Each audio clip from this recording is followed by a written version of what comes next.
I'm Janely Espinal, host of Financially Inclined, a new podcast from Marketplace. Each week, I'll help you understand the basics of personal finance so you can make the most of your life. So a budget, I like to say it's an ugly word for a beautiful thing. Do you have enough money to buy new or used? Which will definitely tell you what kind of car you should buy. You are literally going to learn the language of investing. When should I use a debit card and when should I use a credit card? Listen to Financially Inclined wherever you get your podcasts. For tech workers, the layoff hits just keep on coming. Breaking news out of a Microsoft headquarters in Redmond. The company now confirms thousands of workers are being laid off. Big tech companies continue to trim their ranks as they barrel toward a future powered by artificial intelligence. Google is now offering buyouts to employees across several divisions, but including its core search and advertising units. Seems to be just the latest sign that tech is reshaping its workforce around AI. In just 2 years, hundreds of thousands of tech workers lost their jobs. It's one of the biggest contractions in the industry's history. Tech talent used to be a prize employers fought over with increasingly cushy perks. Now, it's a liability companies are trying to shed. The hard pivot is giving tech workers whiplash, and worse. A lot of tech workers were resigned to staying in the tech industry despite this overwhelming discontent. I'm Monica Nicholsberg, and this is Booming, a podcast about the economic forces shaping our lives here in the Pacific Northwest. Today, why are tech workers suffering from cruel optimism? And what does it mean for an industry that was once seen as the last bastion of the American dream?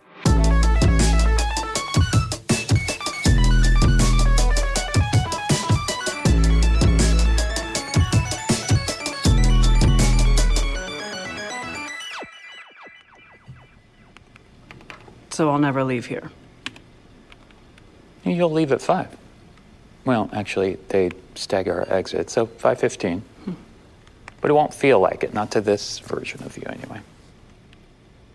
And I have no choice.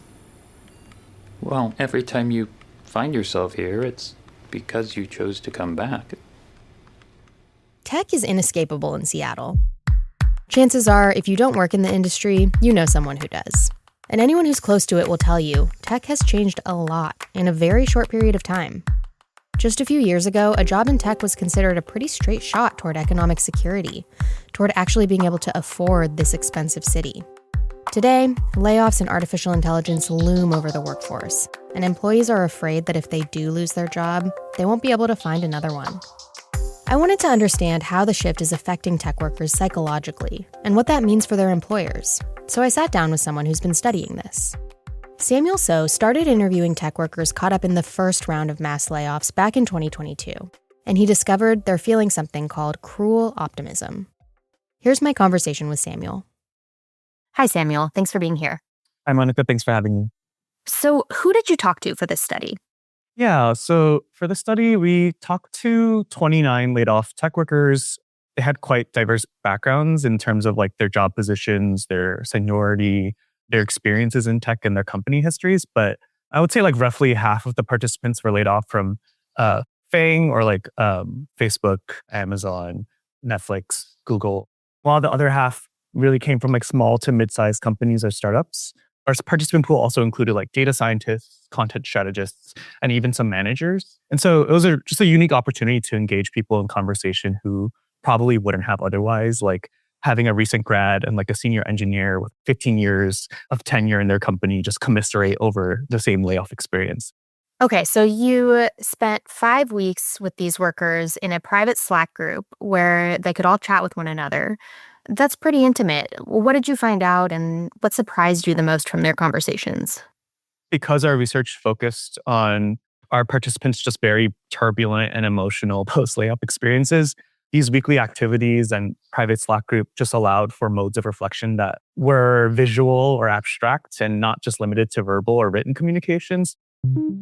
I mean, one of our activities was a user journey map, which plays on the idea of the user research customer journey map, where participants had visual representations of their experiences after being laid off.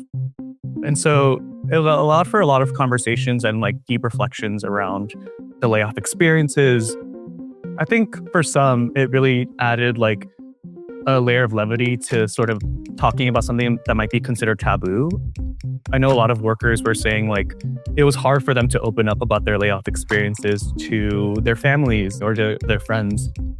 And so I think having this like private online forum as a space where folks were also anonymous really allowed folks to just share and disclose as much information as they were comfortable sharing, and to do so in a setting where it will be traced back to them. Like I remember one that was like a watercolor sort of visualization of emotions, almost felt like the Pixar film Inside Out, sort of like showing like all these different emotions that were happening concurrently at the time of layoffs. And so there was a lot of different approaches to the same sort of exercise for all the different weekly activities. Yeah, I know having a lot of conversations with folks who've been recently laid off that losing a job can be traumatic. It can bring up feelings of shame. So it makes sense that they would gravitate toward what effectively sounds like it became a support group. You've used a term to describe some of these feelings. It's called cruel optimism. Tell me about where that term comes from and why you're using it here. So cruel optimism is a concept credited and coined by cultural theorist Lauren Berlant. The basic premise is that a relation of cruel optimism is one in which something you desire is actually an obstacle to your flourishing. So I would say it's been examined in scholarship to show how the pursuit of the quote unquote good life leads people to persist through precarious or uncertain working conditions.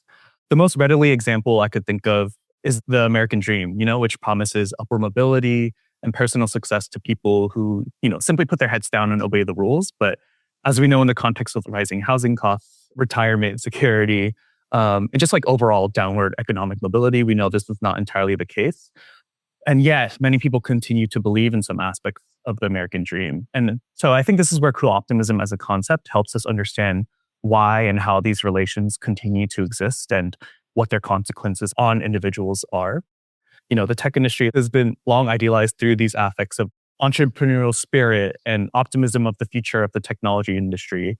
And tech employers really went to great lengths to ensure that their employees were happy, mostly to make sure that they weren't losing their top talent to competitors.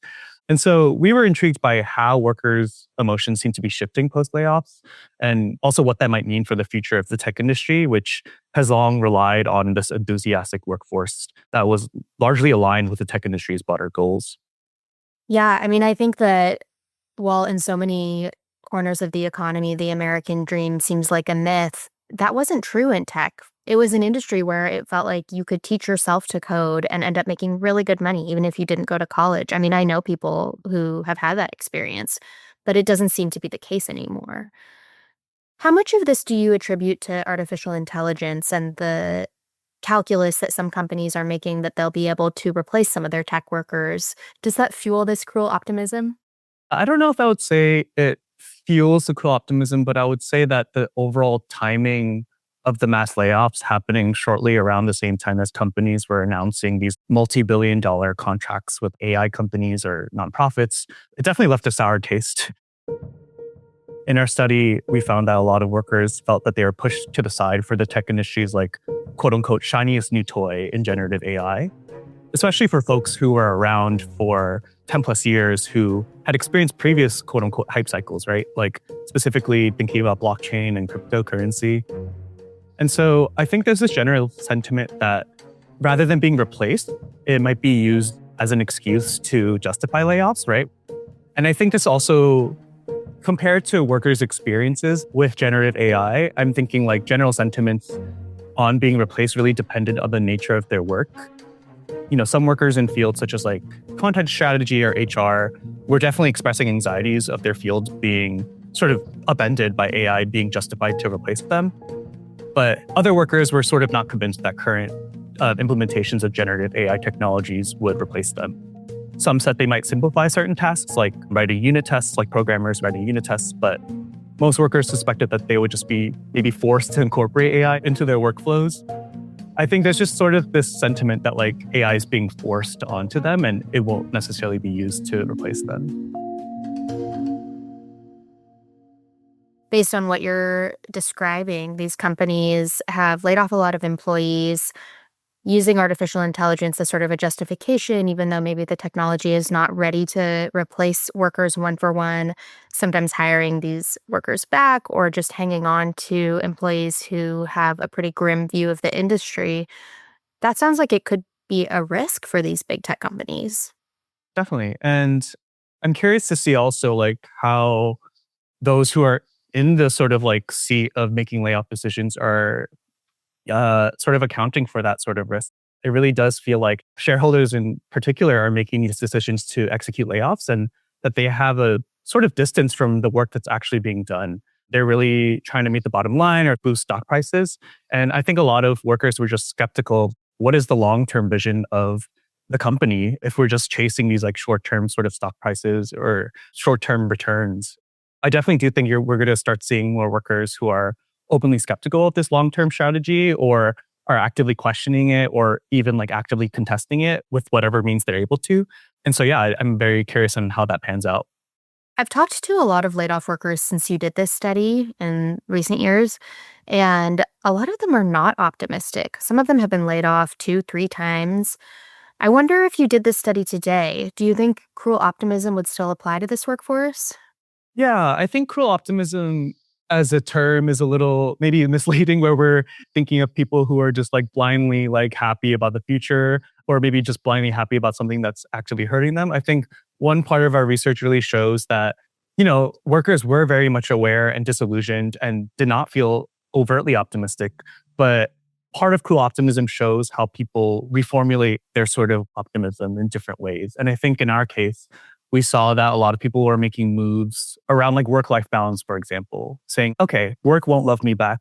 I'll just invest stuff outside of work. And our paper makes a specific case for why that might still be counterproductive to workers, especially in thinking about sort of the encroachment on workers' rights and in pathways of contesting layoff decisions as a whole. And the other part of that, of cruel optimism, is that these were cruelly optimistic relations because tech workers didn't see viable alternatives. Specifically, a lot of tech workers were like resigned to staying in the tech industry despite this like overwhelming discontent. And I think that is still very much the case, especially in the current job market where these mass layoffs have made it really competitive and difficult for workers to find equivalent positions to the ones they were laid off from. And so in some ways, I do think a lot of this would still remain true, but I'd also be curious if, 2 to 3 years where layoffs are more commonplace, are there new sort of normals or new standards for what they expect out of tech employers and whether that changes their opinions? This story is ongoing. We continue to see rounds and rounds of layoffs from companies like Microsoft, Google. What can newly laid off workers take away from your study? Yeah, I'd be cautious to suggest that our study imparts like any practical career advice, but definitely just want to first affirm that it's definitely a stressful experience. And, like we've mentioned, given 2 to 3 years into the mass layoffs, I don't think being laid off comes as a surprise anymore, but it nonetheless impacts emotional well-being in the same ways. And so definitely leaning into support networks like outlets to distress and really leaning into unemployment as a period of reflection. I know that's easier said than done, but I know participants in our study found silver lining to the unemployment period to really reconsider their values. And so that's like some like high level, I guess, advice or sort of things that I found in our study that was helpful for participants. But I do think that our research can provide a starting point for tech workers to just examine how their lives were caught up in work and how to navigate those feelings after being laid off. Our study particularly speaks to the tech worker who was feeling deeply disillusioned about the tech industry and just the overall direction it was headed in. And also desires an outlet for change. And yeah, one of the viable pathways we suggest is collective organizing. And so looking into those efforts as well, I think is something that can be promising for folks who are interested in that. What about the rest of us? Because ultimately, we're talking about a pretty narrow slice of the workforce here. But what can everyone else take away from your research? While a lot of these dynamics are very specific to the tech industry, I do think like a lot of the discontent, unfulfillment, and like alienation that workers exhibited is pretty much fundamental to a lot of working dynamics. And so in a broader sense, I do think just visions of the future are increasingly being dictated by tech leaders. I think this is shown by recent visible partnerships and collaborations between government agencies and technology leaders and companies. And so our paper just argues that tech workers can act as an important counterforce or entry point to sort of counteract some of the unfavorable scenarios that we are seeing, again, particularly through collective action and labor organizing. So really understanding how these moves are happening and how these decisions are being made can just be an educational or like consciousness raising experience for a lot of folks. And maybe my long-term hope is that it just informs a broader public to really respond to these changes, because this is not just about mass layoffs, right? A lot of these workers were expressing a lot of ethical concerns with their tech companies at the same time as mass layoffs. And so thinking about just how the tech industry is involved in all these different dynamics can help not just tech workers, but the broader public sort of find ways to respond to these pressing issues. Samuel So is a fourth-year PhD student in engineering and design at the University of Washington. Thank you so much for the conversation. Thank you so much for having me again. It was great to talk.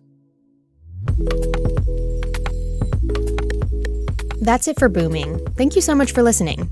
If you have a question about the economy that you want us to answer, email us at booming@kuow.org.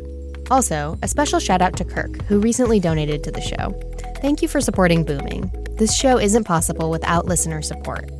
If you want to join in and donate, you can find information at kuow.org/booming. And thanks. Our producers are Lucy Suchek and Alec Cowan. Our editor is Carol Smith.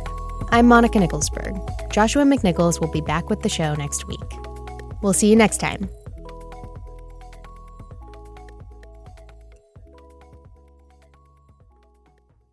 These days, there's so much news, it can be hard to keep up with what it all means for you, your family, and your community. The Consider This podcast from NPR features our award-winning journalism. 6 days a week, we bring you a deep dive on a news story and provide the context and analysis that helps you make sense of the news. We get behind the headlines. We get to the truth. Listen to the Consider This podcast from NPR.